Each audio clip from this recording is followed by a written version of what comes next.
শ্বশুরবাড়ির প্রত্যেকের মুখে একটাই কথা, বুদ্ধি করে রান্নাঘর পরিচালনা করলে সঞ্চয় আর সাশ্রয় দুটোই তোমার হাতে। তোমাদের কি মনে হয়? হ্যালো এভরিওয়ান, আমি মনীষা চলে এসেছি আরও একটি ছোট্ট নতুন মিনি ব্লগের সাথে। আগের পার্টে তোমাদের সাথে গাঠি কচু দিয়ে চিংড়ি মাছ রান্না শেয়ার করেছিলাম। দুপুরে আমি যেহেতু বেশিরভাগ দিনই রুটি খাই, তাই আগে রুটিটা করে নিচ্ছি, তারপর আমি চিংড়ি মাছের মাথা দিয়ে রান্না করব হচ্ছে আরও একটি সুস্বাদু পদ।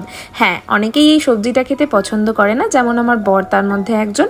ভাজা করলে খায়, তবে চচ্চড়ি করলে কখনোই নয়।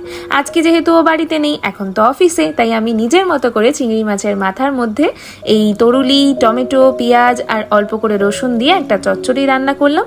যা দুর্দান্ত খেতে হয়েছিল, বিশ্বাস করো। ভাত খেতে বসে না মনে হচ্ছে যেন আমি অমৃত খাচ্ছি, অমৃত। তোমরা পারলে কখনো ট্রাই করে দেখো, আর তারপরে এসে আমাকে কমেন্ট সেকশনে একটা থ্যাঙ্কস লিখে অবশ্যই জানিও।